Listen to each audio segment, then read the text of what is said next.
en plus,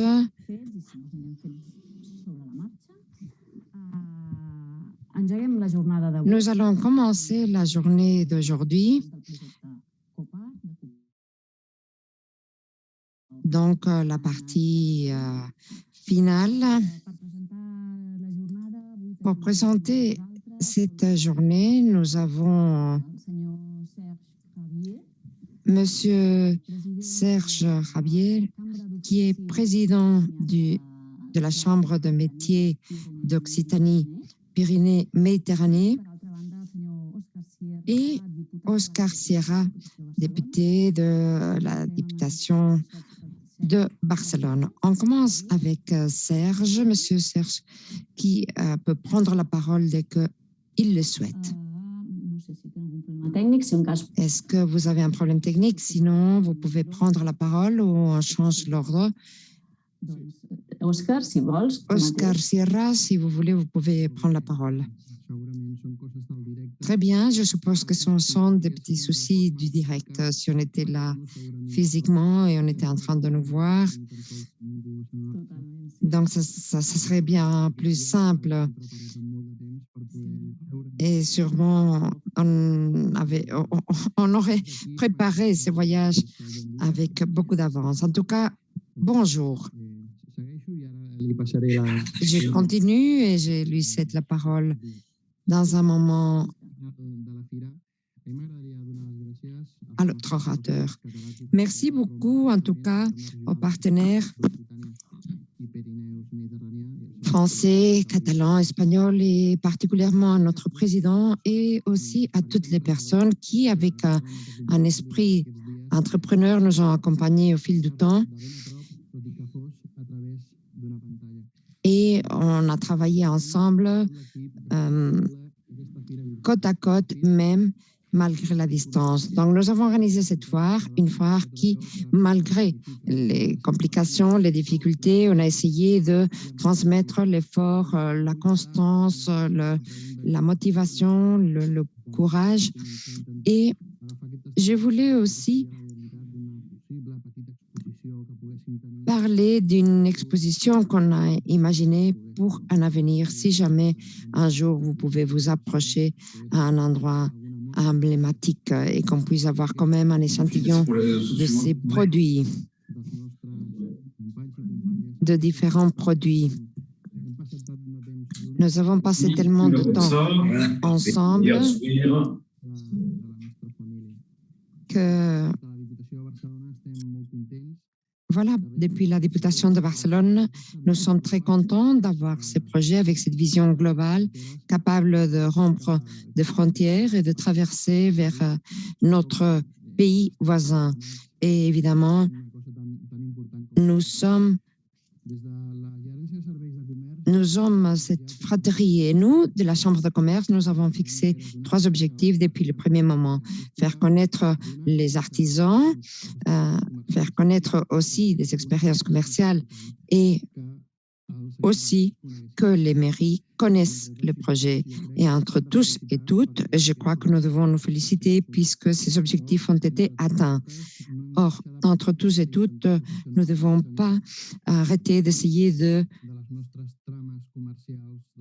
rapprocher l'artisanat au secteur commercial pour qu'il puisse être unique et authentique. Comme vous savez, l'artisanat dans notre pays, ça c'est quelque chose que nous avons déjà expliqué, veut dire plus de 38 000 entreprises, plus de 125 000 personnes qui travaillent. Et heureusement, et grâce à l'impulsion, à l'élan que nous donnons depuis longtemps, de plus en plus, le nombre d'artisans donc grandit de plus en plus. Malgré cela, l'artisanat a encore un long chemin à parcourir, comme nous le savons tous. Nous allons essayer de réfléchir aujourd'hui et au-delà des objectifs que nous nous fixons, des objectifs réels pour les atteindre dans un monde tellement sentimental et des passions telles que l'artisanat. On devrait probablement avoir des objectifs un peu plus utopiques pour ne pas arrêter d'avancer, pour ne pas arrêter de cheminer et pour qu'un jour un ami, une amie, quelqu'un de la famille nous demande qu'est-ce que vous allez faire ce week-end et qu'on nous demande si tu vas aller à la plage ou à la montagne, on puisse répondre je vais aller connaître de l'artisanat. Bonjour à tous et à toutes. J'espère que vous allez profiter de cette journée, une journée que nous avons tenté de planifier, puisque au long de la journée, on puisse connaître d'un peu plus près l'artisanat et les outils que nous avons dans notre exposition pour la mettre en place. Merci. Merci, député, pour ces paroles. Nous avons maintenant M. Gravier, président de la Chambre de métiers Occitanie Pyrénées-Méditerranée. Et M. Gravier, dès que vous voulez, vous avez la parole. Bien, bonjour à tous et à toutes. Je voudrais saluer les élus des chambres de métiers qui sont en visio, les partenaires du projet européen Coopart et les partenaires financiers. Vous saluez toutes et tous.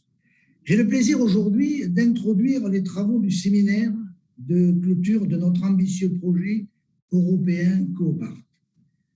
Comme vous le savez, toutes et tous, la Chambre de région d'Occitanie, Pyrénées-Méditerranée, a été chef de file de ce projet qui a reçu le soutien du programme Interreg, Octefa et FNADT. Et je remercie ici tous nos partenaires financiers sans lesquels ce projet n'aurait pas vu le jour.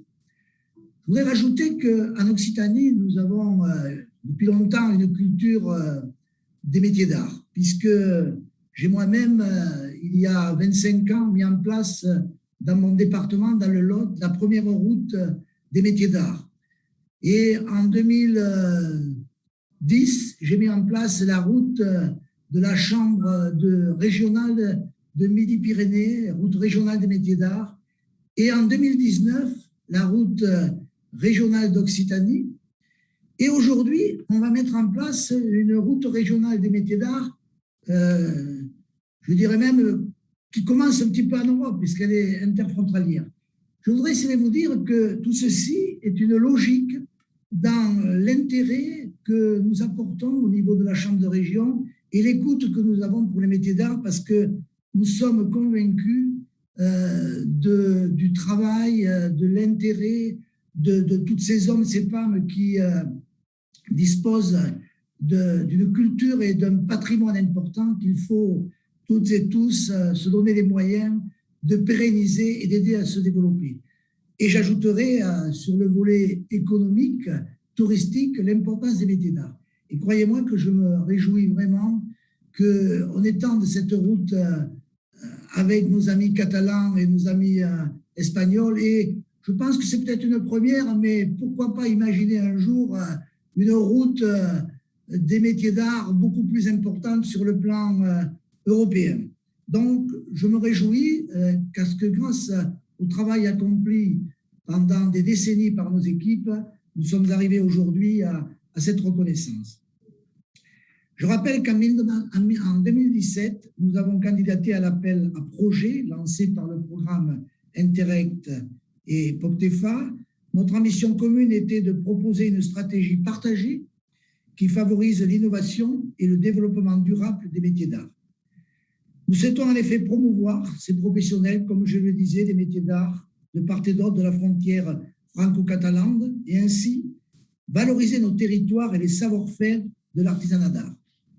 Du côté de la Chambre de région d'Occitanie, nous souhaitons avant tout capitaliser sur la route des métiers d'art d'Occitanie et expérimenter d'autres possibilités de déploiement sur une nouvelle échelle transfrontalière.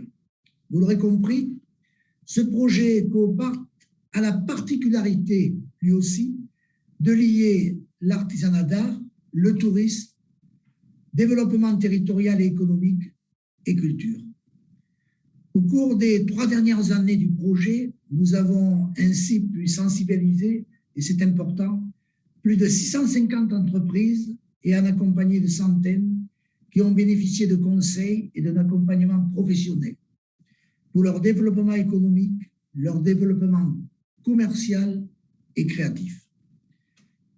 L'objectif, à mes yeux, central du projet Eco-Part était d'aboutir à un itinéraire transfrontalier des métiers d'art qui valorise le territoire et les métiers d'art et les stages de tourisme expérientiel proposés par les entreprises du territoire.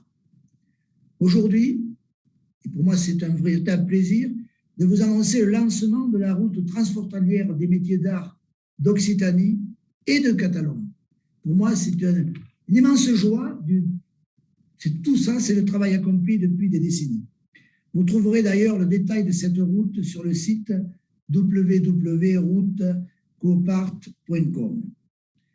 Lors de cette journée de clôture, nous avons souhaité rendre compte de l'ensemble des actions menées à travers 4 thèmes.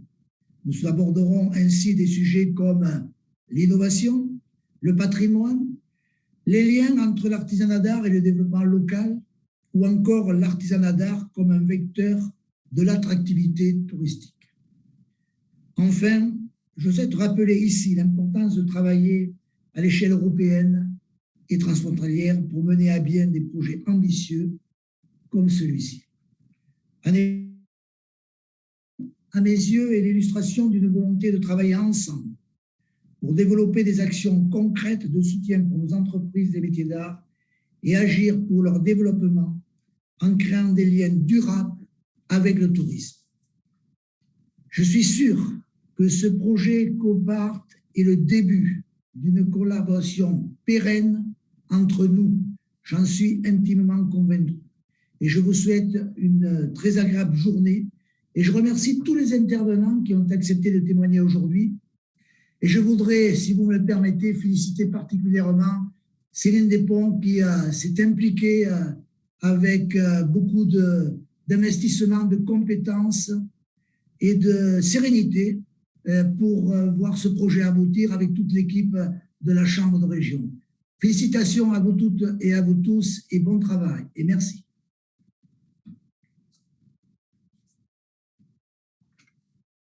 Molt bé, moltes gràcies, senyor president. Très bien, merci beaucoup, Monsieur le Président. Si vous êtes d'accord,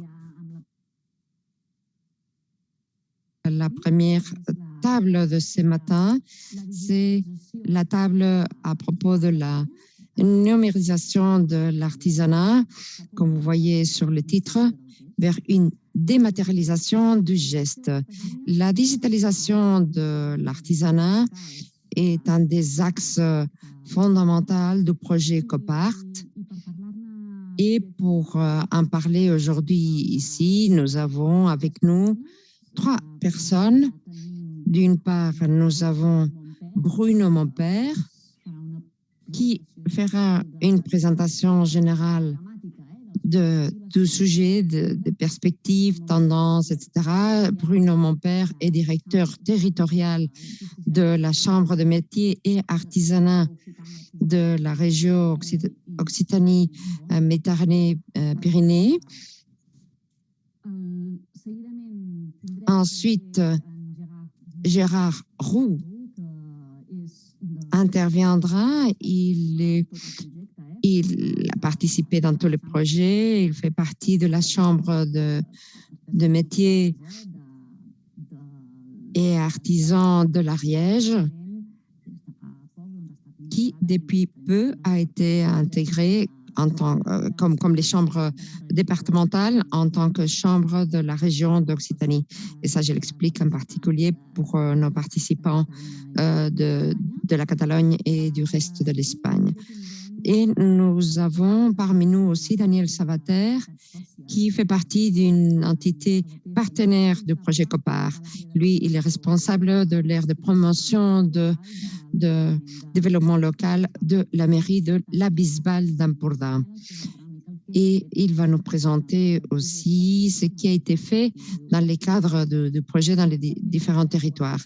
Et nous aurons aussi les témoignages de quelques artisanes dans ces cas, par le biais de vidéos que nous allons présenter. Mais avant de commencer, on voudrait, comme nous avons déjà dit, faire cette séance le plus interactive possible. Alors, pour entrer dans les vifs du sujet, si Monsieur mon père me permet, on voulait lancer une petite enquête. Une enquête pour voir votre vision, donc comme un petit flash, des sujets que nous allons aborder aujourd'hui. Et pour ce faire, donc, allez à SparkUp. Et pour les personnes qui ont entré un peu plus tard, pour rentrer dans l'application qui va nous aider pour ces dynamiques, vous pouvez scanner ces codes QR ou vous pouvez introduire cette adresse dans votre navigateur web. Donc, on vous encourage à le faire puisque nous voulons que ce soit le plus interactif possible. Et nous voulons avoir votre input, ce qui nous aidera à la phase finale du projet. Sans plus, nous allons commencer et je laisse la coordination maintenant à Pilar qui va lire, je pense, les questions. De cette façon, les interprètes pourront aussi les traduire. Je pense que le micro est éteint maintenant, est en silence. Maintenant, vous m'entendez bien? Est-ce que vous m'entendez? Oui. Bonjour. Du coup, je vais vous lire les premières questions. Il y en aura 3 et vous allez les voir sur votre portable. On vous demande de nous dire jusqu'à quel degré vous êtes d'accord avec les suivantes affirmations. La première, c'est les nouvelles technologies sont un levier de développement pour les entreprises des métiers d'art. Vous avez plusieurs étoiles de 1 à 5 et ensuite vous acceptez votre réponse. La deuxième est l'assistance, je ne la vois pas encore sur l'écran. Ah oui, l'assistance du geste artisanal par la machine est une opportunité pour la créativité. Donc, de 1 à 5, vos avis.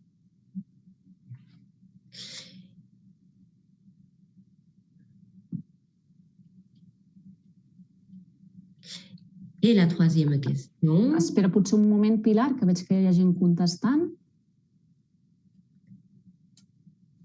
Un instant, Pilar, parce que je vois qu'il y a des gens encore qui répondent. Je vois que pour cette deuxième question, il y a quand même... la chose est assez distribuée. Et troisième question maintenant, Pilar. Oui, la captation vidéo numérique du geste artisanal est une forme de mise en valeur du geste traditionnel. Molt bé, entrant les respostes, veig que aquí potser el consens és més general. Nous voyons ici que le consensus est plus général que lors de la question précédente. La plupart d'avis visent à ce que la captation vidéo numérique et du geste artisanal est effectivement une forme de mise en valeur du geste traditionnel, même si il y a quand même des avis qui ne sont pas si d'accord. Je vois que le compteur s'arrête.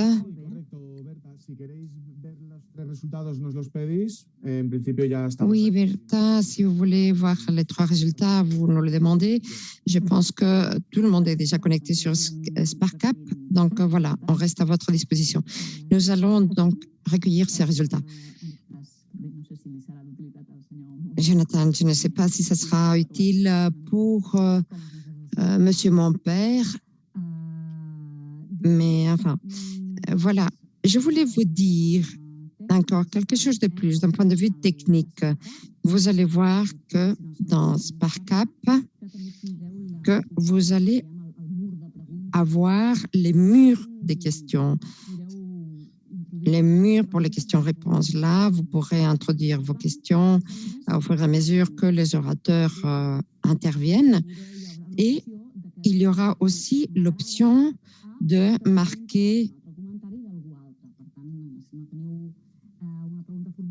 Donc, en fait, si vous n'avez pas une question à formuler, mais vous voyez la question d'une autre personne qui vous intéresse aussi, vous pouvez marquer. Et ça nous aide aussi à voir ceux qui intéressent davantage, ceux qui suscitent davantage d'intérêt. Et si quelqu'un ne veut pas utiliser SparkUp, nous avons quand même aussi les chats et nos collègues de coordination vont suivre aussi les chats. Donc, sans plus, je cède la parole directement à Bruno Montpère, directeur territorial de la Chambre de métiers d'Occitanie, Méditerranée-Pyrénées, directeur territorial, je le lis du français directement, en fait, directeur territorial de la Chambre de métiers et artisanat de la zone de Tarn-et-Garonne, qui maintenant fait partie de la Chambre de métiers d'Occitanie régionale. Merci. Vous avez la parole. Bonjour à tous. Merci de m'accueillir dans votre séminaire. Je me rends compte du nombre de participants et de la diversité. C'est très intéressant.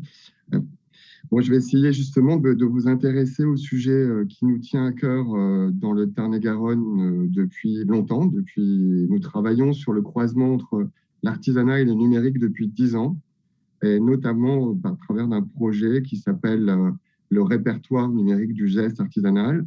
Et je vais donc commencer cette présentation finalement un petit peu à l'envers, c'est-à-dire en vous présentant une vidéo de synthèse d'une partie de nos projets que nous avons développés dans le cadre de ce programme. Et je développerai après les espaces de discussion et de commentaires. J'espère que vous voyez. Pardon. Avez-vous...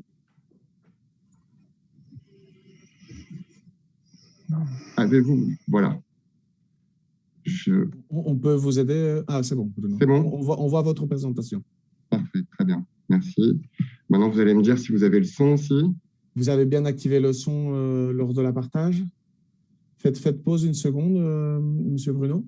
Oui. Merci. Juste faites clic sur partage de nouveau, sur le bouton vert, et activez le son. Comme ça, on va pouvoir écouter. Sinon, partager l'audio. Oui, d'accord. Exactement. Ok, voilà. Super. Parfait, merci. Merci.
voici, il s'agissait d'une présentation des différentes productions qu'on a pu faire depuis maintenant 7 ans dans le cadre de la Chambre de métiers de Tarn-et-Garonne, puis maintenant dans le cadre d'une association qui s'appelle Artisans numériques, qui a été fondée par la Chambre de métiers, entre autres. Et notre idée, c'est vraiment de travailler autour de tous les questionnements, les solutions, la prospective dans le croisement, dans l'hybridation entre la pratique artisanale et les développements numériques, de solutions numériques, d'outils numériques.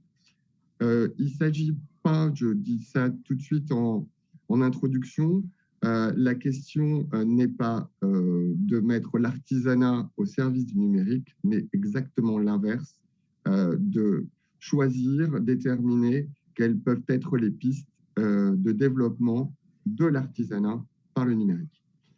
Donc, je vais démarrer ma présentation pour aborder avec vous. Alors, oui, il faut que je partage mon écran. Excusez-moi, je l'oublie à chaque fois. Écran partagé, nous y sommes. Voici.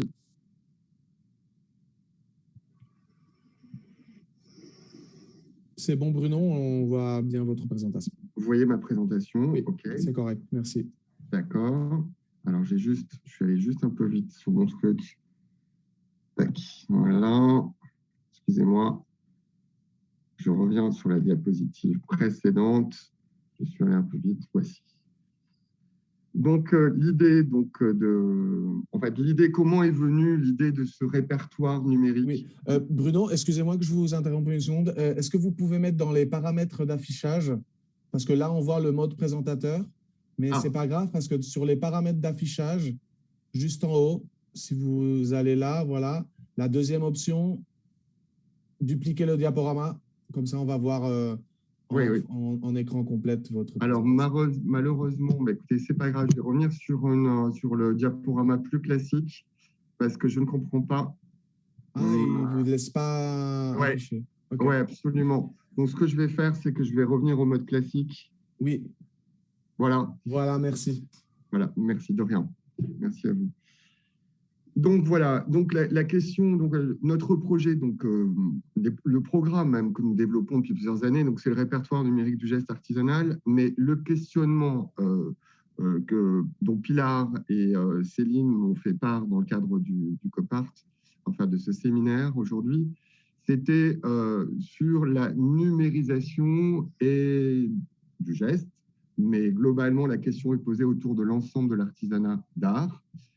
Donc, nous posons, c'est des questions évidemment, comme je vous disais, que nous nous posons depuis des années, mais pour autant,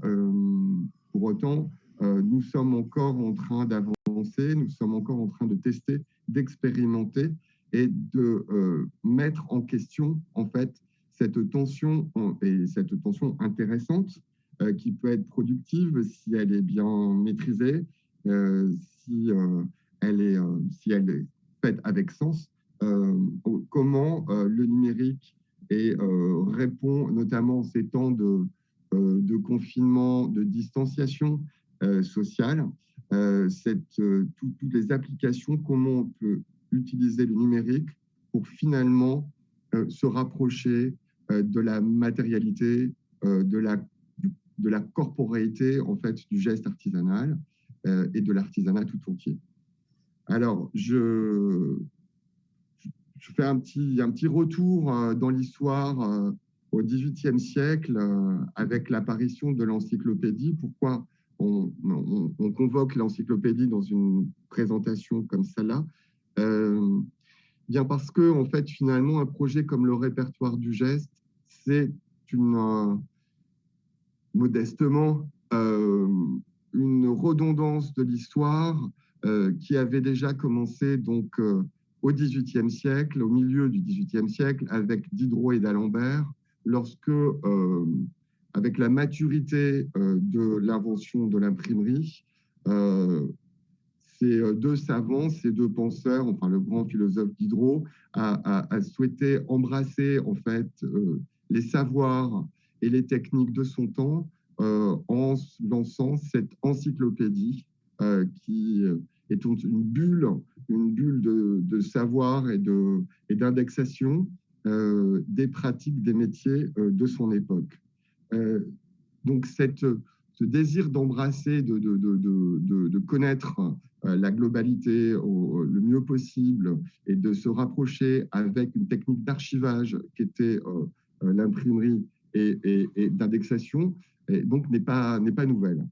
Et le numérique, l'apparition du numérique, le développement numérique, finalement, projette en fait les mêmes questionnements sur la patrimonialisation des savoirs et le désir d'innovation qui ne cesse de nous faire bouger avec l'histoire à coups de grands sauts, et le numérique, effectivement, de ce point de vue-là, en est un. Le principe de l'encyclopédie, ce sont des entrées sémantiques, des entrées alphabétiques, comme un grand dictionnaire. Il y a plus de 200 entrées autour de la boulangerie, par exemple, du métier de la boulangerie, dans l'encyclopédie. Vous voyez là l'illustration aussi, il y en a plus de 2000 autour de l'art de l'habillement. Et disons le principe, c'est désigner le geste, désigner le métier pour finalement aujourd'hui ce qu'on appellerait le designer, c'est-à-dire le concevoir, l'englober, le maîtriser, le transmettre. Le répertoire numérique, donc, ce sont d'abord des outils de captation. Ces outils de captation, la question qui s'est posée au départ, particulièrement à moi, lorsque en fait, j'ai conçu ce projet un peu dans une grande naïveté technologique, n'étant pas particulièrement plasticien numérique, et c'est bien pour ça que j'ai fait appel à un plasticien numérique qui nous a rejoints dans le projet depuis un certain nombre d'années et qui a fait sa thèse, Maxime Thibault, donc, qui a fait sa thèse autour du sujet. La question pour moi, c'était tout en 3D, tout modéliser, la profondeur de champ, la profondeur de mouvement, jusqu'à une reproduction parfaite. Évidemment, les technologies, même encore aujourd'hui, ne nous permettent pas cela. Et nous nous sommes rendus compte que cette insuffisance technologique était finalement assez intéressante, notamment lorsqu'on on convoquait et on valorisait à la place les termes tels que vous les voyez dans les vignettes en dessous de la photo de la captation de ce coutelier. Et vous avez plusieurs vignettes de plusieurs métiers dans lesquels nous retrouvons les termes d'action, d'outils et de matériaux qui sont, en fait, on y reviendra, notre principe de montage et d'archivage. Pour revenir sur l'archivage, la question aussi, comme elle avait pu se poser à l'époque de Diderot et d'Alembert, était de savoir si l'imprimerie, et maintenant aujourd'hui le numérique, nous permettait une capacité d'archivage infinie.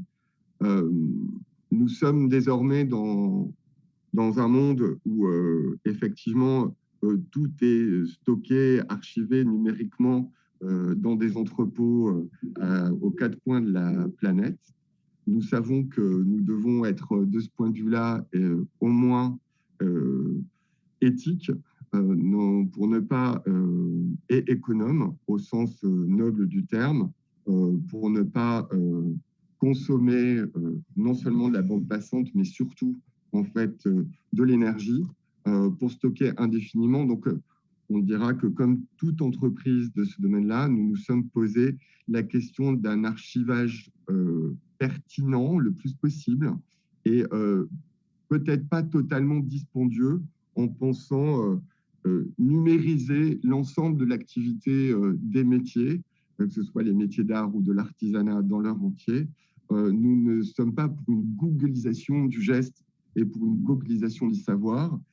mais la raison pour laquelle aussi la mise en avant du terme prime finalement sur l'image, qu'elle soit parfaitement de l'image du geste, qu'il soit parfaitement réalisé ou non.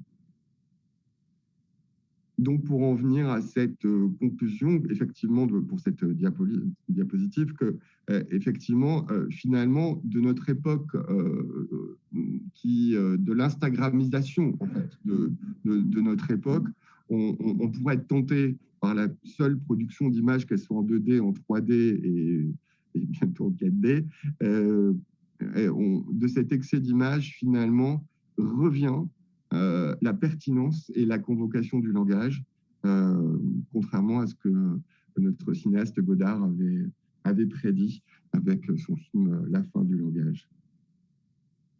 Donc le principe de l'indexation des capsules, je vous en ai parlé, c'est donc le fait que toute capsule soit incrémentée, indexée par un terme d'action, d'outils et de matériaux, comme vous avez pu le voir dans la vidéo.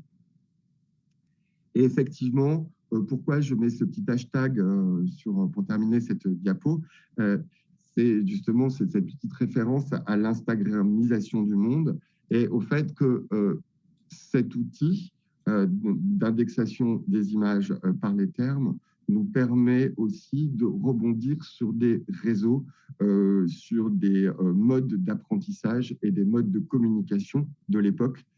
Il suffit de savoir les utiliser et effectivement, on pourrait considérer que ces termes du métier, qui ont une vraie valeur ajoutée dans ce qu'elles révèlent de l'histoire des métiers et de leur pertinence technique, on pourrait effectivement se projeter dans des outils de communication et des réseaux sociaux plutôt sérieux, je vous l'accorde, mais des outils d'apprentissage qui reprendraient les codes de l'instagramisation, mais au service de la transmission des savoir-faire.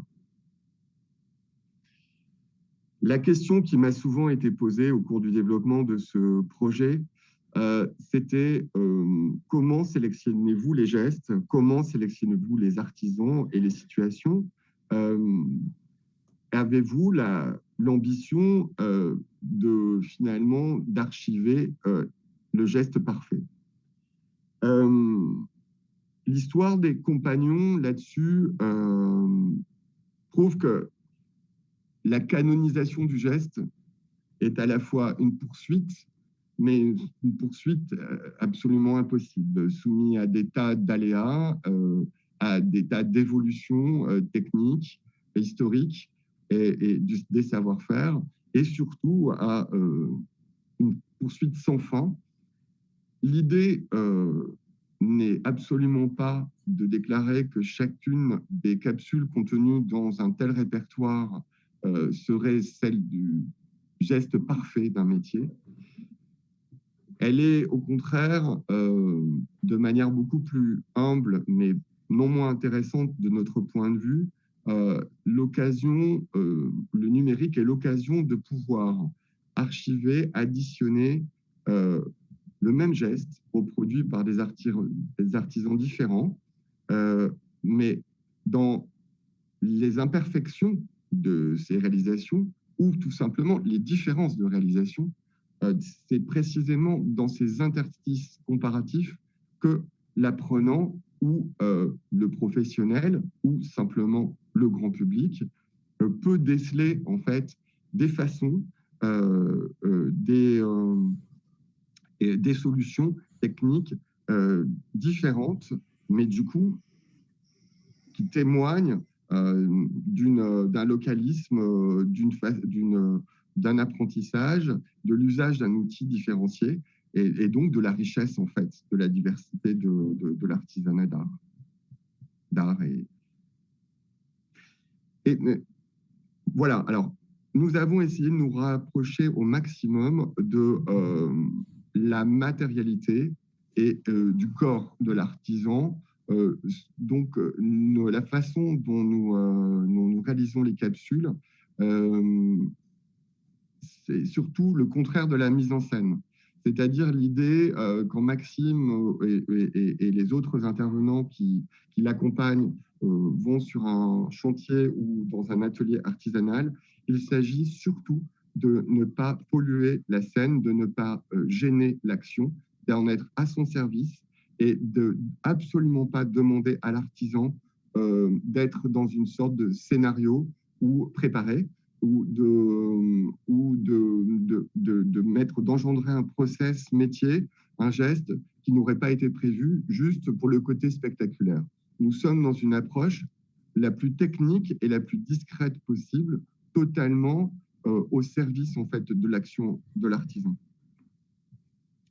Je vous parlais des compagnons tout à l'heure. Le répertoire numérique du geste, voilà, c'est pour nous un néo-compagnonnage, un compagnonnage numérique, dans la mesure où c'est un outil de transmission aussi, de témoignage et de transmission. C'est ce que nous souhaiterions retenir en fait de cette plateforme. Donc l'idée, c'est que bon, jusqu'à présent, vous comprenez que c'est une équipe d'artisans numériques qui va sur les chantiers et les ateliers artisanaux. Nous sommes en fait donc dans un process de captation par des tiers.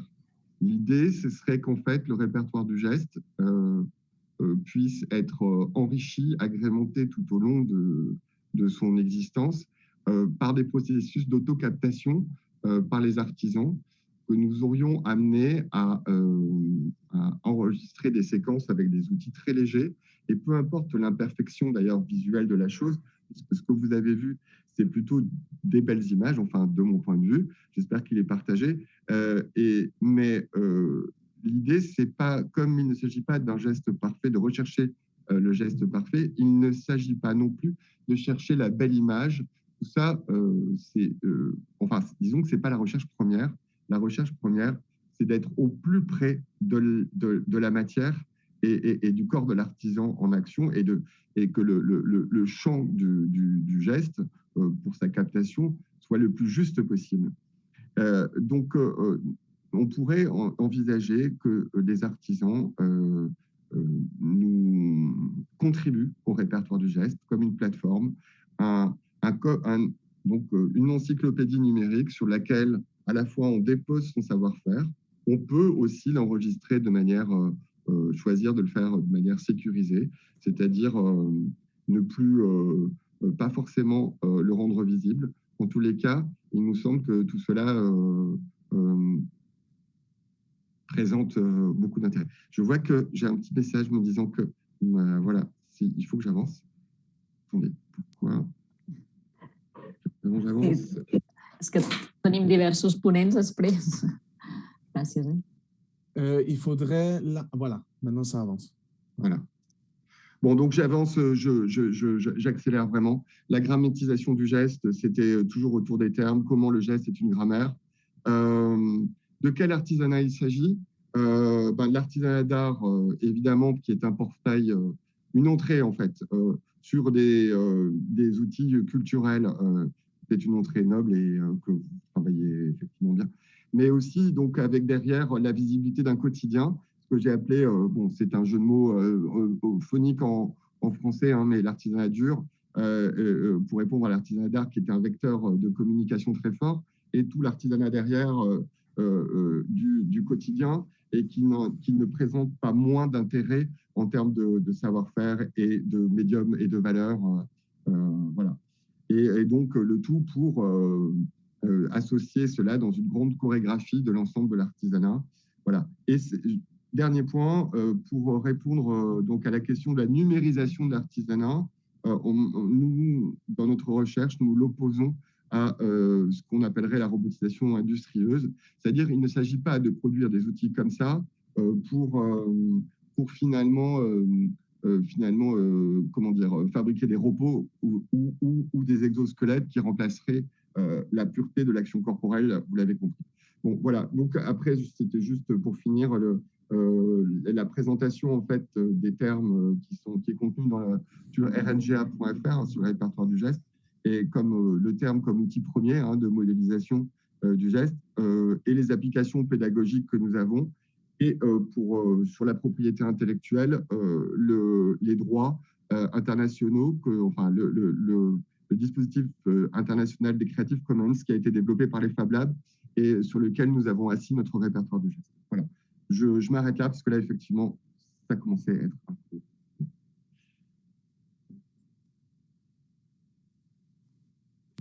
Moltes gràcies, senyor Montpère. Merci beaucoup, merci beaucoup. Nous avons quelques questions posées par Sparcap. Pilar, est-ce que vous pouvez lire la question, s'il vous plaît? Oui, tout à fait. Selon vous, ce sont, Bruno, les innovations numériques qui permettent une modernisation de l'artisanat, ou bien, au contraire, ce sont les gestes ancestraux qui se prolongent dans l'innovation numérique et l'inspirent? Oui, c'est vraiment, de mon point de vue, et je pense pour les gens qui travaillent avec moi autour de ce projet, je pense qu'ils seraient d'accord pour la deuxième option. C'est-à-dire, on est vraiment dans cette idée de prolongement des potentialités de l'artisanat par le numérique et pas l'inverse. C'est-à-dire que ce n'est pas une captation, même si nous, on emploie le mot captation pour parler des séquences visuelles, il ne s'agit absolument pas il s'agit vraiment de rendre le numérique, de travailler en outil au service d'une nouvelle prospective des métiers.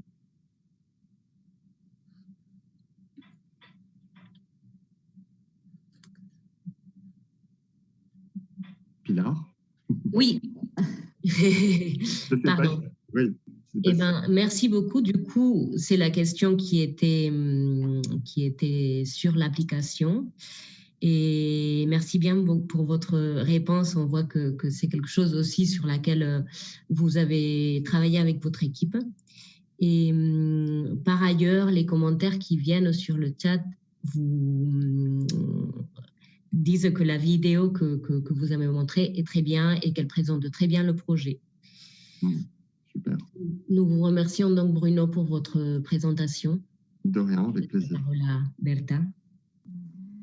Molt bé, doncs veiem que per ara no hi ha... Bien, nous voyons qu'il n'y a pas plus de questions pour le moment. Souvenez-vous que vous pouvez poser les questions par le biais de l'application Sparcap ou aussi par le chat. On peut reprendre quelques questions ou par la section de questions-réponses.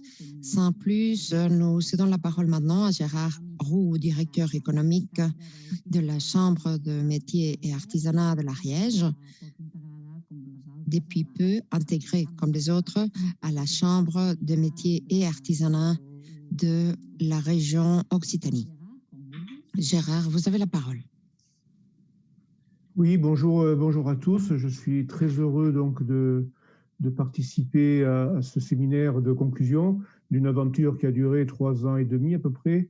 3 ans et demi de relations avec ces partenaires que nous avons découverts de l'autre côté de la frontière, mais aussi et surtout avec de nombreux artisans. Donc en 10 minutes, difficile de résumer plusieurs mois de relations professionnelles. Je vais essayer de le faire de façon la plus directe possible. Déjà, je vais essayer d'arriver à partager mon écran, ce qui n'est pas évident. Je ne sais pas. Normalement, j'ai demandé à voir l'écran 2. Qu'est-ce que vous voyez? C'est bon, Gérard. Normalement, on voit votre première slide. Essayez de passer à la suivante pour voir si ça avance, si vous voulez. Comme ça, on est sûr que ça marche. Voilà, ça marche très bien. Bon, moi, je ne la vois pas, ce qui est un peu gênant. Ça y est, je la vois. Voilà. Elle est bloquée. Voilà, avec la souris, ça fonctionne. Donc, tout a commencé en décembre 2018, mais auparavant, nous y avions travaillé quelque temps avec tous les partenaires Copart et les consultants extérieurs. Donc, nous avons commencé en décembre 2018 cette action autour du numérique et de l'artisanat d'art. Donc, en 2018, nous avons réuni une quarantaine de personnes que vous voyez là, et nous avons proposé à ces gens-là de voir ce qui pouvait se faire, ce qui s'était déjà fait au niveau national, régional, même très local, en matière de partenariat entre design, numérique et artisanat d'art, sur des projets concrets. Donc, suite à cette première expérience, nous avons lancé l'opération dès janvier 2019, que nous avons appelé Artisanat innovant, donc créativité, design et numérique pour les métiers d'art. Donc, sur la trentaine, 40 personnes qui étaient venues à la première réunion, 19 ont poursuivi l'action. Et donc, vous les voyez là, une action qui a duré plus de 6 mois. Sur ce thème-là, nous sommes adjoints les services de consultants qui s'appellent, c'est le cabinet Imagination Fertile. Imagination Fertile est constitué donc de différentes personnes. 3 se sont associés au programme. Donc Julie Jaudet, que je remercie particulièrement puisqu'elle a été un peu l'architecte de cette opération, assistée de Agnès Queigneux qui nous a suivis tout le long, et d'Émilie Cazin qui également nous ont beaucoup apporté. Nous avions aussi le soutien d'Adrien Gauthier, qui est un autre consultant plus spécialisé dans le numérique. Et enfin, très important, nos deux animateurs internes du Fab Lab, Patrick Centenero et Christophe Huertas, qui, eux, ont été là tout le long pour accompagner les artisans autour des machines numériques et de la conception numérique.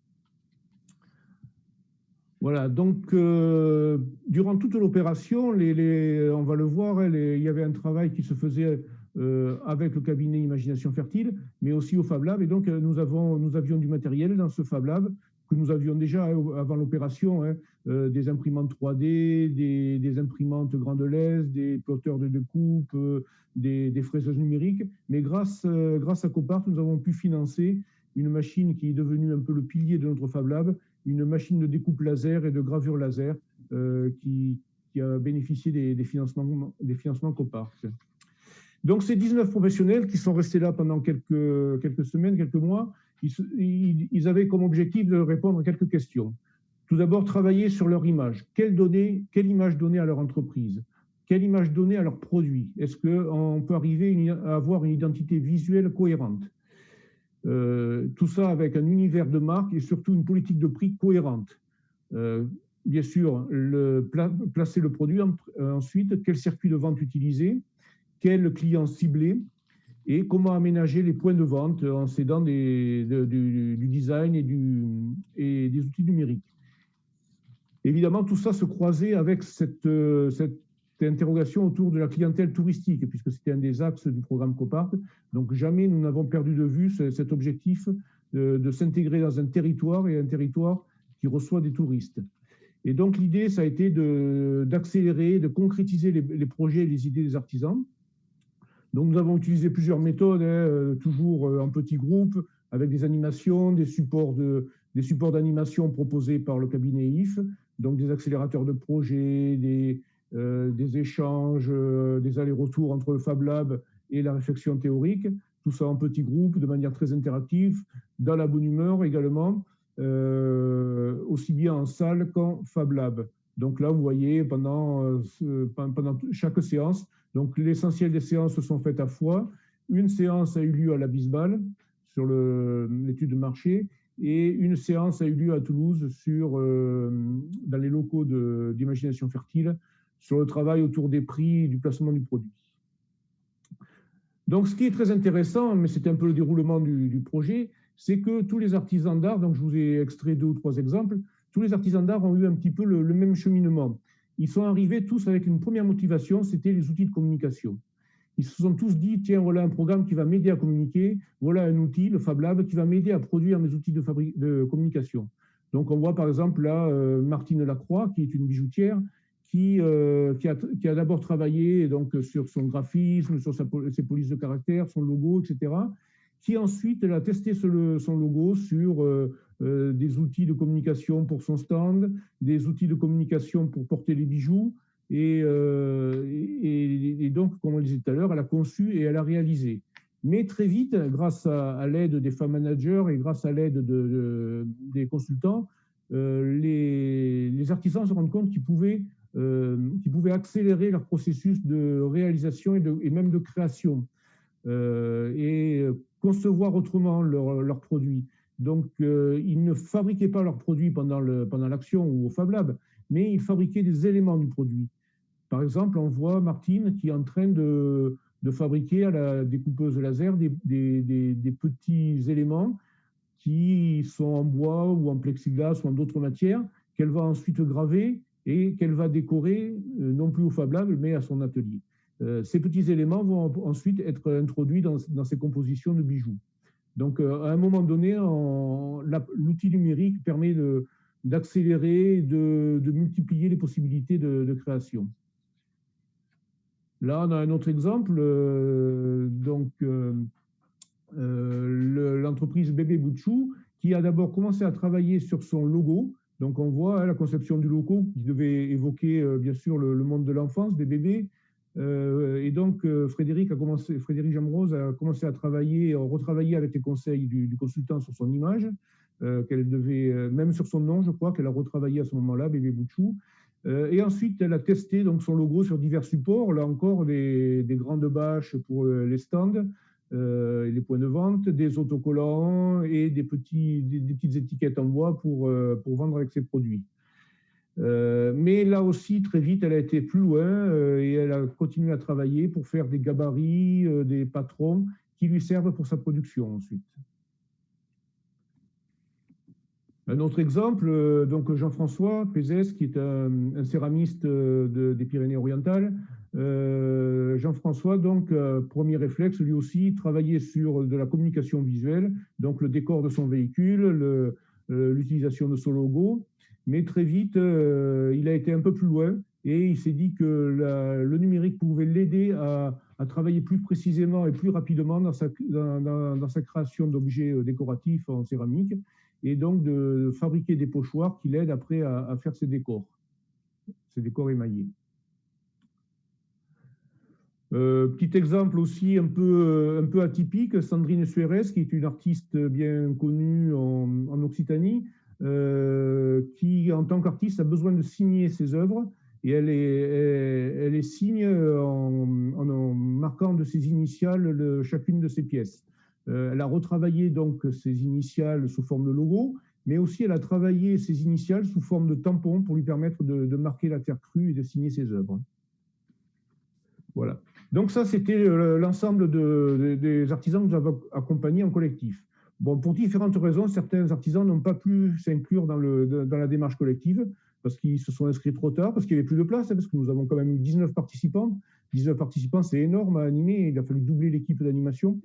Donc, certains ont eu un accompagnement individuel. J'ai pris un exemple, Carole, donc, qui est venue et qui a pu bénéficier de l'accompagnement Copart au numérique pour concevoir et créer des nouveaux produits. Donc, elle a créé un nouveau modèle de chapeau, de béret, pardon, un modèle de béret qui peut se décorer. Donc là, j'ai pris l'exemple avec le zodiaque, mais il peut se décorer avec différents thèmes. Bon, tout ça, elle le conçoit au Fab Lab. Elle s'est formée grâce à l'accompagnement Copart. Elle a appris à maîtriser les machines et elle a créé ses premiers prototypes au Copart. Grâce à ces prototypes, elle a gagné le prix Lépine. Le prix Lépine, en France, c'est un prix qui récompense l'innovation et les inventions.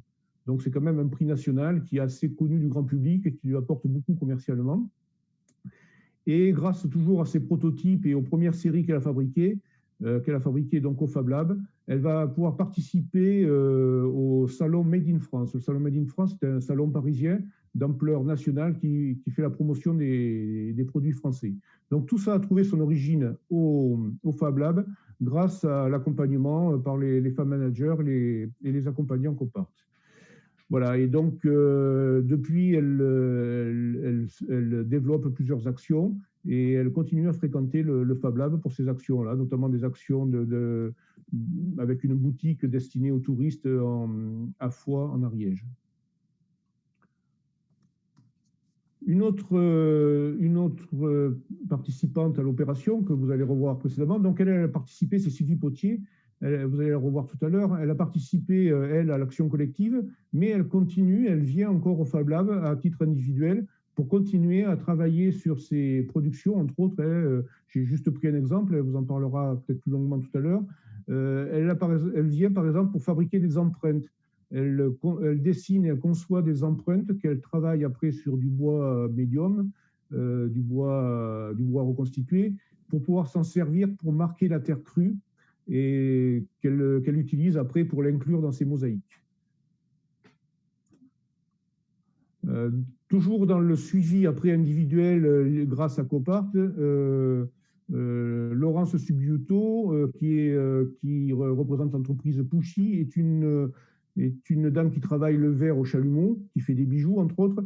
Et suite à l'opération, elle a voulu aller plus loin à titre individuel. Elle a voulu refaire toute sa gamme de produits avec l'aide de designers. Donc, grâce à l'accompagnement Copart, donc elle a pu arriver à ce stade et elle a pu continuer parce que j'ai continué à l'accompagner dans ce domaine-là, à l'orienter vers des prestataires et à rechercher des financements que nous avons pu trouver grâce au Pass Métier d'Art, qui est un financement octroyé par la région Occitanie. Voilà, et donc pour l'avenir, pour 2021, nous allons poursuivre, et j'espère 2021, 2022 et les suivantes, nous allons poursuivre l'esprit Copart, grâce au Fab Lab toujours, qui est toujours animé par les Fab Managers en Ariège, qui accompagne les artisans d'art d'Ariège, mais aussi des départements voisins, voire des régions voisines. Tous ceux qui veulent venir sont les bienvenus. Et nous continuons à les aider grâce aux méthodologies, grâce à l'expérience que nous avons acquise, sur leurs projets de conception, sur leurs projets de communication et sur leurs projets de commercialisation. Et bien sûr, la machine que nous avons acquise grâce à Copart est toujours en activité et il se trouve que c'est la plus utilisée du Fab Lab aujourd'hui. Et enfin, avec les imaginations fertiles, donc les consultants qui nous avaient aidés, nous proposons à compter de mai 2021, donc à partir du mois prochain, une nouvelle formule du parcours design, créativité numérique. Nous reprenons ce parcours en l'améliorant, puisque maintenant il va être modulaire, à entrée permanente, et toujours avec l'accès libre au Fab Lab, et toujours avec l'accompagnement des imaginations fertiles. Donc, pour ceux qui le souhaitent, nous diffuserons, et la Chambre de métiers régionale diffusera prochainement, surveillez un petit peu vos boîtes mail, nous diffuserons le programme de ce prochain parcours. Voilà. Donc, si vous êtes intéressé aussi bien par le Fab Lab que par ce parcours, voilà toutes mes coordonnées qui seront accessibles, je pense, en rediffusion. Et je vous remercie de votre participation, de votre écoute. J'avoue que c'est pas très facile de parler face à un ordinateur. Je vous remercie de votre écoute et je suis prêt à répondre à vos questions aujourd'hui ou plus tard. Molt bé, moltes gràcies, Gérard. Effectivament, crec que ha anat molt bé. Très bien, Gérard. Je crois que ça a été très bien d'avoir ces coordonnées ici à la fin, puisque dans les chats, il y a eu déjà des questions pour savoir comment prendre contact avec vous ou pour savoir comment travailler avec les Fab Labs dorénavant. Il y a des questions qui ont déjà été répondues par les chats, mais de toute façon, nous avons aussi d'autres questions dans l'espace Cap par le biais du téléphone portable. Entre parenthèses, je voudrais dire aussi qu'il y a encore d'autres questions pour le premier orateur, mais on va repêcher ces questions à la fin de cette table ronde. Je pense que ça, c'est une question directe pour Gérard. Est-ce que Pilar, tu veux lire cette question puisque tu lis en français bien mieux que moi? C'est moi qui vais prendre le relais. Apparemment, a eu un petit souci. C'est moi, Gardiela, qui va prendre le relais. Pour la question. Donc, Gérard, selon toi, est-ce que le projet Copart et l'outil Fab Lab ont permis à la CMA de nouer des relations plus étroites avec les artisans d'art? Oui. Même si dès le début, ce Fab Lab, nous pensions qu'il allait être plus particulièrement utilisé par les artisans d'art, parce que nous croyons que le numérique, la conception numérique, même si on n'en est qu'à des balbutiements encore, que la conception numérique peut donner un nouvel élan à la créativité. On peut amener des concepts de création qui ne sont pas possibles sans le numérique. Par contre, sur la fabrication, je rejoins tout à fait Bruno. Hein, sur la fabrication, le numérique n'est qu'un outil de plus. Hein, voilà, jusqu'au 19e siècle, les gens ont travaillé avec la main. Passé au 19e siècle, ils ont commencé à utiliser des machines-outils, des machines portables, etc., des outils portatifs. Et au 21e siècle, ils commencent à utiliser le numérique. Ce n'est qu'un outil de plus. Ça ne remplace pas la dextérité et le savoir-faire. Voilà. Donc, dès le début, nous savions que les artisans d'art seraient intéressés par cet outil. Mais grâce à Copart, nous avons pu mobiliser, des consultants qui nous ont aidés à animer ce Fab Lab, qui lui ont donné vraiment de la matière, de l'épaisseur qui je le crois, hein, ont intéressé une grande majorité des participants. Je le crois d'autant plus que certains font beaucoup de kilomètres pour revenir nous voir régulièrement. Donc, c'est qu'ils y ont trouvé un intérêt. Voilà, excusez-moi, j'ai mon téléphone qui clignote dans tous les sens. Je suppose que voilà. Donc, c'est effectivement le cas, hein, et j'espère que nous allons pouvoir continuer sur cet élan. Hein. Nous avons été un peu freinés par la crise sanitaire qui a perturbé l'année précédente, mais je pense qu'en 2021, nous allons continuer sur cette lancée en nous améliorant. Nous avons déjà fait une première journée porte ouverte et nous avons une quinzaine d'artisans d'art qui sont venus spontanément au Fab Lab. Molt bé, moltes gràcies, Gérard. Dir-te també que tant en Parfait, merci Gérard. Vous allez voir que dans les chats, il y a beaucoup de gens qui sont intéressés à tout ce que vous avez expliqué. Pour renforcer la présentation de Gérard, nous avons un témoignage en vidéo d'une des artisanes qui a participé, Sylvie Potier. Elle fait des mosaïques artistiques. Dès que vous voulez, Jonathan, vous pouvez mettre en route la vidéo. Merci. Bonjour, je suis Sylvie Potier, je suis maître artisan dans le domaine de la mosaïque depuis 27 ans. J'ai participé à ce projet Copart. Nous avons pu rencontrer des artisans céramistes à la Bisbal d'Empordà. Nous avons visité le musée Terracotta, qui est aussi un lieu qui a réussi le pari de faire le lien entre le patrimoine et la céramique contemporaine. Ensuite, à la Chambre des métiers de Foix, nous avons été accompagnés dans nos démarches artisanales pour approfondir notre image, développer nos gammes de produits, s'interroger aussi sur la présentation de nos ouvrages, évaluer nos temps de travail, approfondir notre raisonnement sur nos pratiques et surtout à travers le regard d'autres artisans d'art. Vous pouvez découvrir par la suite les outils numériques à la Chambre des métiers de Foix. Cela me permet aujourd'hui de faire un travail de gravure sur plaque de médium pour travailler ensuite sur des empreintes, sur des plaques d'argile ou encore de fabriquer des textures que je mélange ensuite aux mosaïques. Cette expérience Copart a été très enrichissante pour nous tous, je pense. Et personnellement, j'aurais aimé finaliser ce projet par un ouvrage commun pour clôturer en beauté et faire fleurir une œuvre en coopération artistique.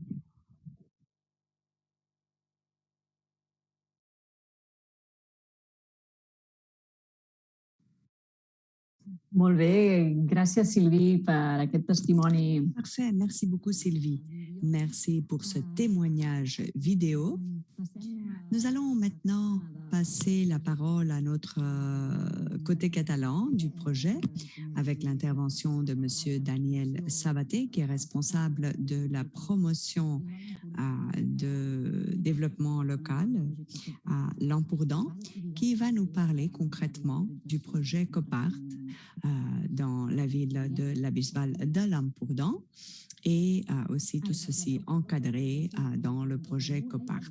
Et au fait, vous pouvez continuer à poster vos questions sur le mur parce que je vois qu'il y a d'autres questions qui ont déjà été écrites concrètement pour Gérard, mais on laissera quelques minutes à la fin pour répondre à ces questions. Bonjour à tous. Bonjour Daniel, on voit parfaitement ta présentation. Merci beaucoup. Alors, après la présentation de Gérard, J'aimerais aussi expliquer ce que nous avons fait à partir de la numérisation de l'artisanat à la Bisbal de Lampurda, à partir du projet COPART, avec la volonté de pouvoir compter aussi sur l'association de faïenciers professionnels de la Bisbal. Comme vous le savez, à la Bisbal, nous sommes présents donc depuis bien longtemps. Notre projet a été créé comme une stratégie formative et d'innovation et nous avons pensé à une formation de deux types. Une formation en packaging, en emballage, en conditionnement du produit pour pouvoir offrir une valeur ajoutée à l'artisanat et pouvoir donc obtenir des résultats.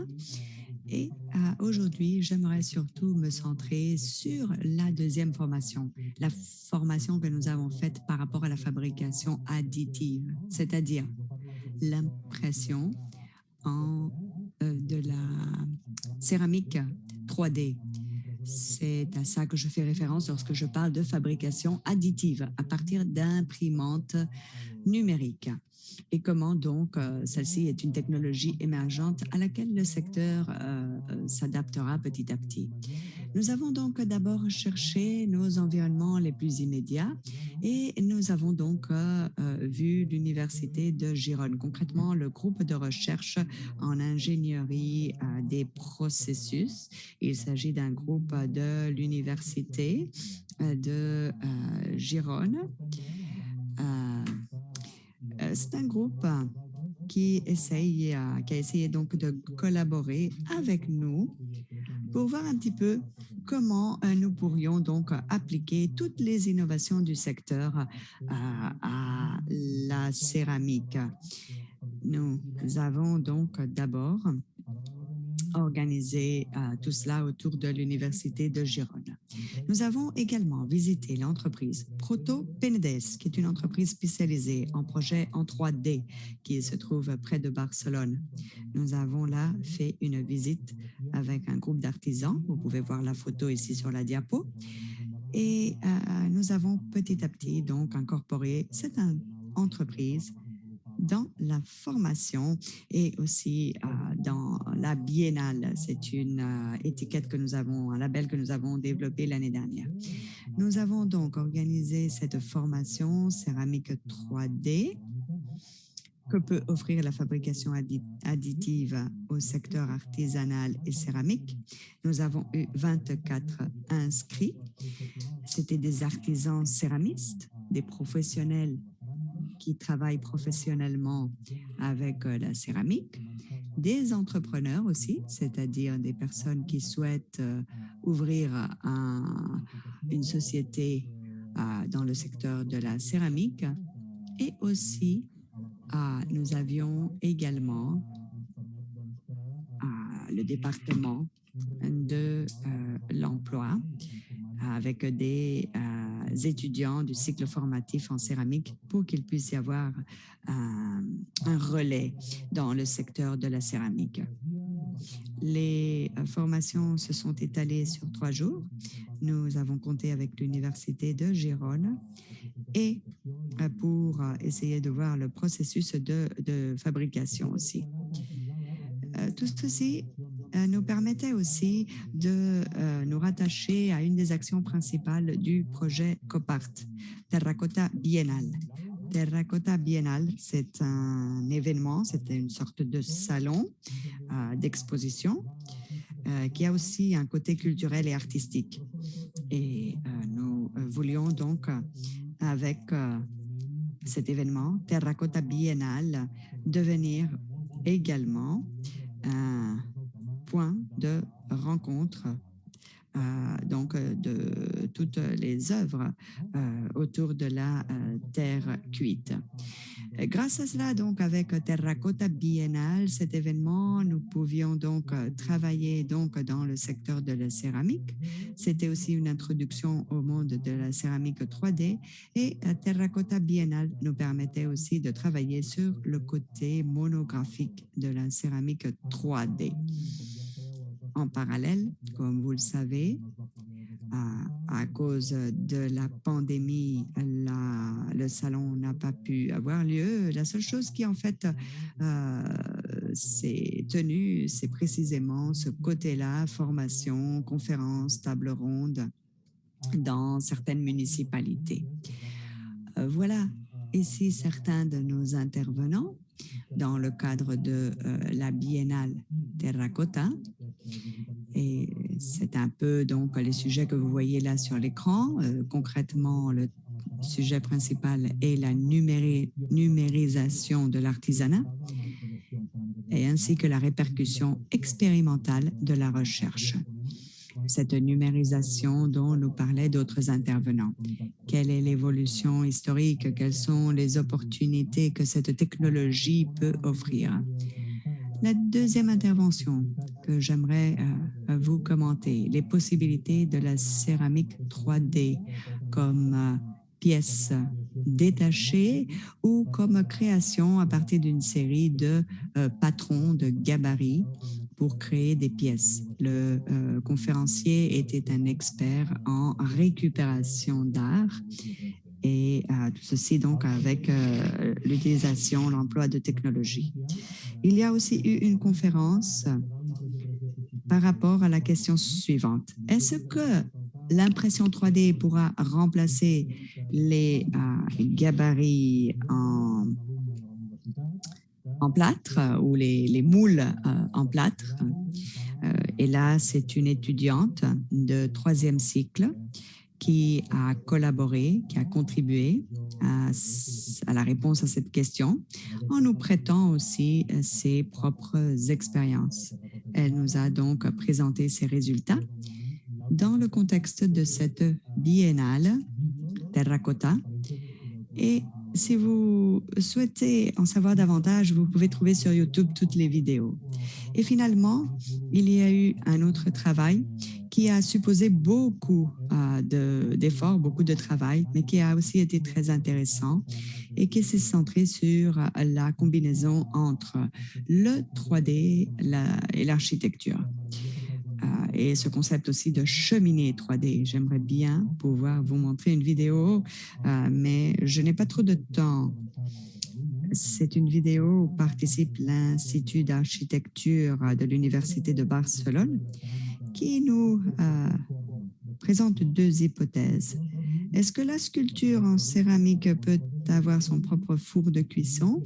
Et est-ce que nous pouvons implanter la céramique 3D dans la construction en place de sculpture d'architecture, architecture céramique? Si vous le souhaitez, je peux vous montrer la vidéo. J'essaie de vous montrer la vidéo, comme ça vous comprendrez un petit peu mieux ce que je suis en train d'expliquer. Danny, s'il vous plaît, si vous voulez bien partager Google Chrome en activant aussi les réglages audio, parce que là, on ne voit que votre présentation, mais pas l'audio. Non, parce que vous n'avez partagé que l'écran, mais il faut aussi partager le son, l'audio. Donc, il faut activer l'audio parce que sinon, on n'entend pas. Maintenant, oui, et l'audio parce qu'on n'entend pas l'audio. Donc, il faut aller, lorsque vous ferez partager en bas à gauche. Oui, j'ai déjà fait ça. Peut-être qu'il faut augmenter un peu le volume. Parfait. Perfecta.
Nous avons vu donc un petit peu la vidéo que nous avons créée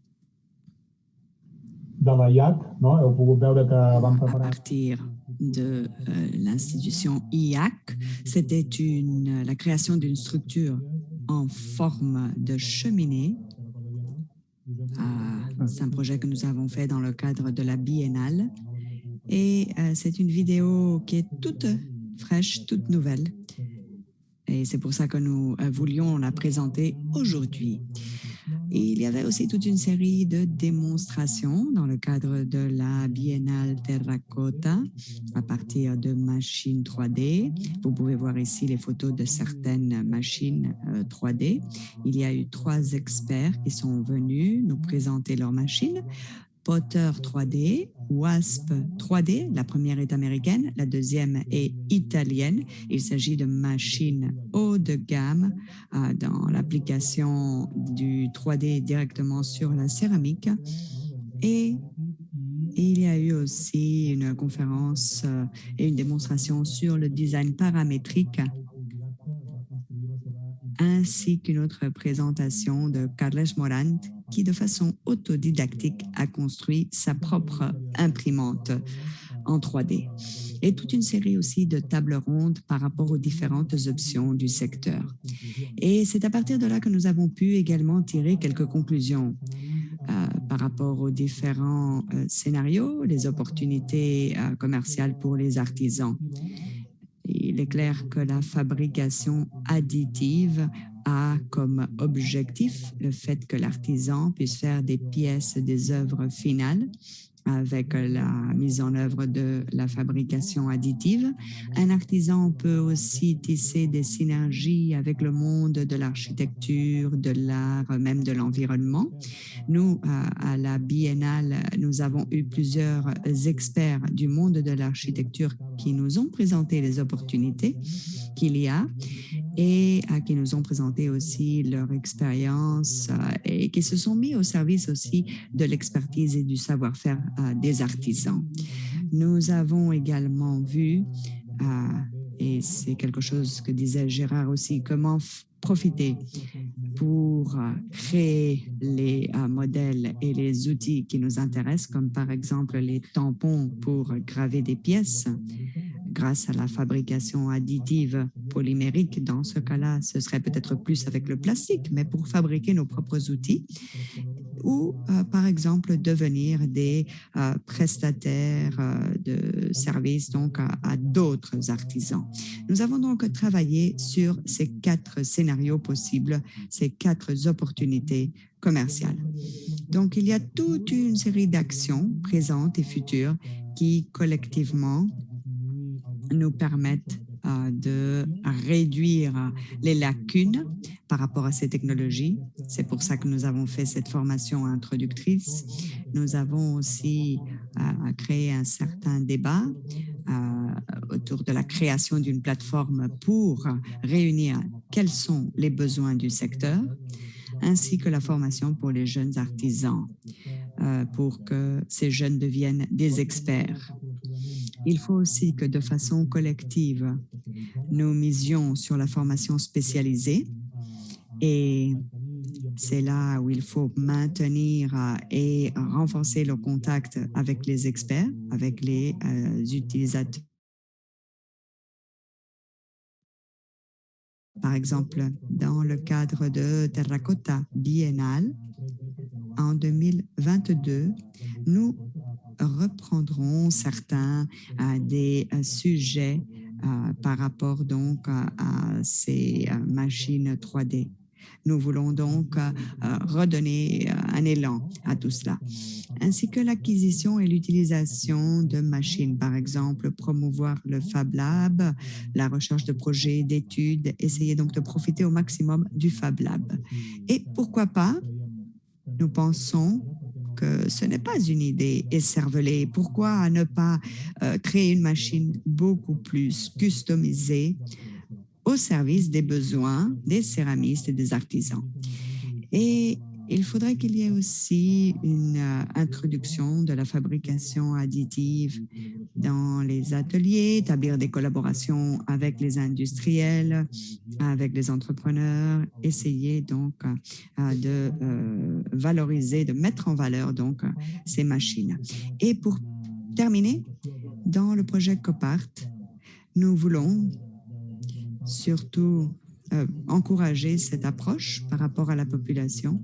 C'est pour cela que nous avons mis en place des cours de formation en impression céramique 3D, un cours très pratique. Et il y a eu 8 personnes qui s'y sont inscrites. Il s'agit là d'un public beaucoup plus spécialisé qui nous a permis, grâce à Manel Caro, qui est un designer de produits et expert en impression 3D, qui nous a permis donc d'expliquer aux élèves comment créer leur propre design. Là, il y a une vidéo très intéressante, mais parce que je n'ai pas de temps, je ne vais pas vous la montrer. Vous pouvez la trouver sur notre canal de la Bisbal. Maintenant, je n'ai pas de temps, donc j'aimerais conclure sur ce dernier point. Nous pensons qu'il y a le rôle de l'entrepreneur, de l'artisan et le rôle aussi innovateur de l'artisan. Il s'agit donc de 2 capacités qui sont clés, qui vont déterminer la position qu'occupera l'artisanat à l'avenir. Donc, c'est quelque chose que nous avons pu identifier grâce à notre événement Terracotta Biennale. Si un artisan considère que les technologies sont utiles et faciles à utiliser, je pense que cet artisan décidera de les embrasser, de les adopter. Et je pense que c'est quelque chose qui permettra aussi un meilleur positionnement des artisans. Merci. Jusque-là, ma présentation, et je suis à votre disposition si vous avez des questions. Merci.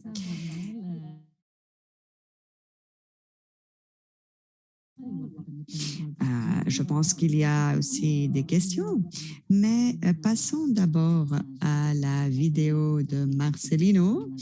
C'est une des artisanes qui a participé aussi à notre biennale. Jonathan, tu peux nous montrer la vidéo de Marcelino, s'il te plaît?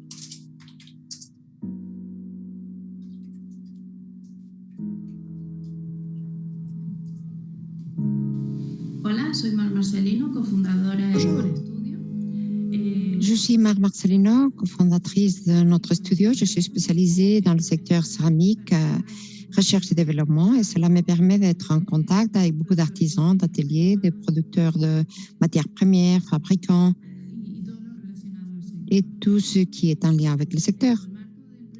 Dans le cadre du projet Copart, j'ai pu assister à différents événements tels que la visite à l'Université de Gérone, un atelier qui travaille déjà avec de l'impression 3D, et Terracotta Biennale qui était très importante.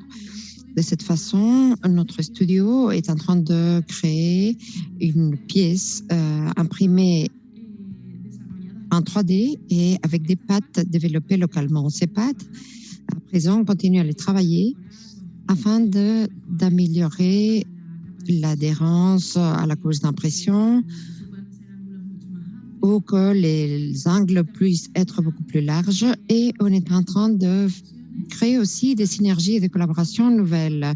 Et on est en train d'ouvrir des nouvelles voies de recherche pour des pâtes et pour des émails.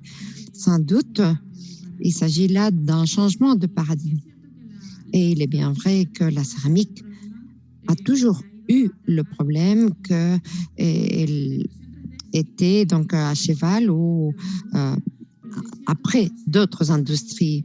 Je crois qu'avec l'impression 3D, il y aura un changement d'air et on va voir un artisan que nous n'avions pas vu avant. L'artisan conventionnel continuera, mais maintenant, il y aura aussi des artisans technologiques qui travaillent à partir de l'ordinateur, avec les machines, qui n'a presque pas des gestes avec les matériaux. Et nous avons aussi l'artisan qui sera un peu entre les deux. Au milieu, l'artisan qui a acquis tous les mouvements acquis de leurs parents, de leurs maîtres, mais qui ajoute aussi d'autres outils tels que par exemple l'impression 3D. Et à long terme, nous allons connaître cet artisan qui sera entre les deux en tant que l'artisan conventionnel.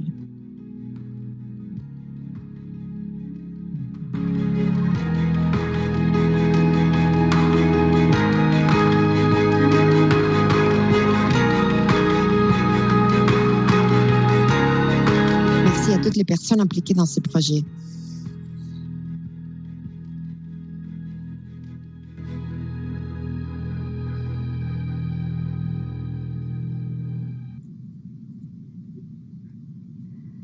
Molt bé, moltes gràcies a Très bien. Merci beaucoup à Marcelino de Limon Studio de la Bisbal, qui illustre très bien les propos de Dani Sabater. Et même si nous sommes déjà en retard, nous allons repêcher quand même quelques-unes des questions que nous voyons à SparCap. Une première question pour toi, Dani. Une personne qui dit « c'est vraiment très intéressant ». Quelle a été la réponse concernant les moules de plâtre? Est-ce que c'est utilisé aussi pour la restauration des éléments patrimoniaux? Et au début, le premier résultat n'était pas magnifique. Une élève de l'université pourra le dire. On a travaillé avec les céramistes de la Bisbal, mais on ne peut pas appliquer, par exemple, ces systèmes à des plâtres. Nous ne sommes pas encore arrivés à ce point. Concernant la deuxième question, il est vrai que nous avons un artisan numérique, Mar, qui fait la restauration de patrimoine et elle fait de la récupération du patrimoine par le biais de la technologie 3D. Donc, concernant la deuxième question, oui, on a créé une série de moules pour faire la récupération de certains éléments d'ornement.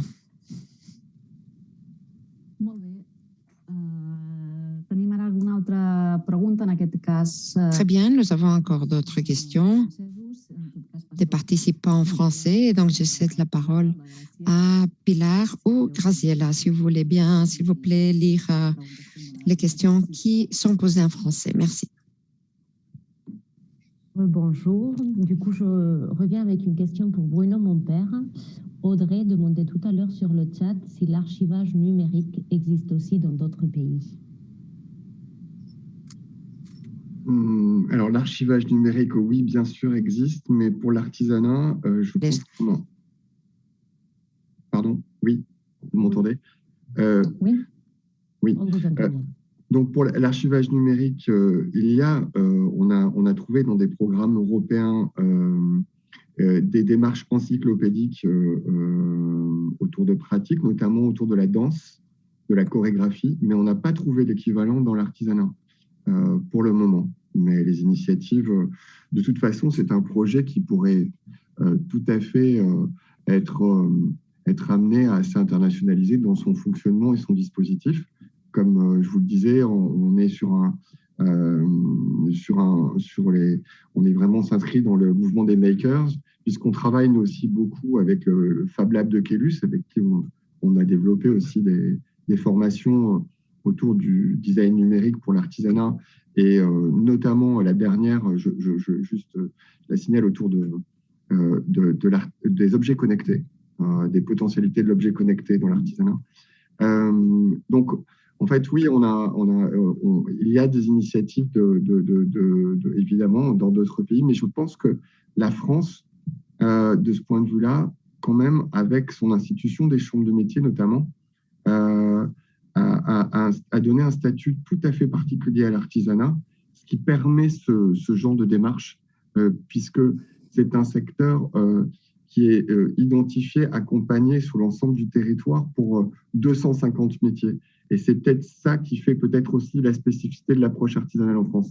Et je n'ai pas trouvé ça dans d'autres pays. Alors, je ne suis pas allé voir côté espagnol. Peut-être que, en tous les cas, je vois qu'il se passe plein de choses super intéressantes. J'en profite pour dire que le témoignage donc, de Dany, enfin, et la vidéo, la dernière vidéo sur le côté hybride du geste sur l'artisan numérique qui serait dans un intermédiaire entre l'usage de son savoir-faire et l'utilisation de machines numériques. J'ai trouvé que on était vraiment totalement dans le même tempo, en tous les cas, et dans la même ligne d'appréhension du sujet. Merci Bruno. Peut-être cela donnera lieu à des futures collaborations avec la Bisbal d'Empordà. Il y a aussi Christophe Poissonnier qui écrit sur le chat, qui nous dit le CERFAV de Vannes, vert, cristal, mosaïque, de Vannes-le Châtel, travaille sur la numérisation des gestes en 3D et 4D. Oui, nous avons travaillé avec le CERFAV. On les a rencontrés à plusieurs reprises, puisque nous avons une formation autour qui s'appelle Artisan Designer, donc avec l'Université de Toulouse 2, qui existe depuis 6 ans, et qui forme des étudiants dans un croisement entre artisanat et design numérique. Et donc, dans ce cadre-là, ils font un workshop, ils faisaient un workshop jusqu'à l'an dernier, jusqu'en 2019, en fait, jusqu'à déjà presque 2 ans, puisqu'on n'avait pas pu l'organiser évidemment là-bas l'an dernier. On l'a organisé au Fab Lab de Quélus. Et il se trouve que c'était dans un centre qui s'appelle les Arts Codés, qui est à côté à Pantin, à côté de Paris. Et le CERFAV de Vannes-le-Châtel avait une annexe et un four à verre. Et les étudiants ont travaillé sur des moules imprimés en 3D et ont travaillé sur aussi la mixité des matériaux entre des fusions aussi, entre tissage, fibre optique et verre. Des collaborations artistiques qui ont d'ailleurs été exposées depuis dans certains musées en France. Voilà, ils sont très pointus, très intéressants, et ils avaient été effectivement très intéressés par notre démarche autour des gestes. Ils avaient repris la méthodologie, qui est une méthode qui est évidemment amenée à se répandre et à se diffuser nous, on sera toujours contents de collaborer. Merci beaucoup Bruno pour vos réponses et à tous pour vos questions et commentaires sur StarCap. Je passe la parole à Bertha pour finir avec cette table ronde numéro 1.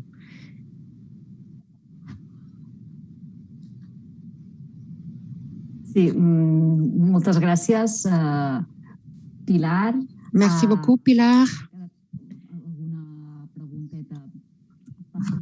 Il y a encore quelques questions qui sont en attente, mais bon, on espère qu'on pourra donner réponse puisque on manque un peu de temps. En tout cas, pour clôturer cette première partie, on vous demande brièvement si par le biais de l'app, vous pouvez on veut construire un nuage de mots. Donc, quelle est la parole, une parole, un mot ou une petite expression qui puisse synthétiser cette première table ronde? C'est que cette table ronde vous a suggéré. Vous avez ici, pour ceux qui ne l'avaient pas vu avant, vous pouvez donc connecter à SparkUp par le biais du code QR ou de l'adresse Internet. Vous voyez comment il y a ici des mots qui commencent à apparaître. Vous pouvez donc ajouter le mot, l'expression que vous voulez. Geste, créativité, inspirant, modernité, transversalité, peut-être geste et créativité, Innovation, ça gagne aussi du poids. Vous voyez que la dimension de la lettre A, en fait, reflète la quantité de personnes qui ont dit le même mot ou les mots qui sont répétés davantage. Donc, innovation, innovant, créativité, hybridation.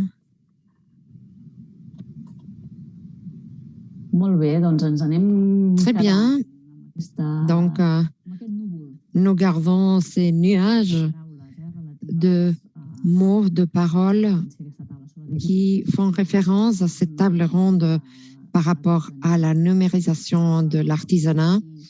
Et je souhaite remercier les différents orateurs et les artisans et artisanes qui nous ont envoyé leurs témoignages avec ces vidéos. Je souhaite les remercier de leur participation. Et avec cette image, même si il est tard, nous pensons qu'avec ces formats numériques, il faut quand même une petite pause. On va se retrouver, si vous êtes d'accord, ici et dans 5-7 minutes. D'accord? On se retrouve ici dans 5-7 minutes pour le début de la table suivante de ce matin. Un grand merci à tous.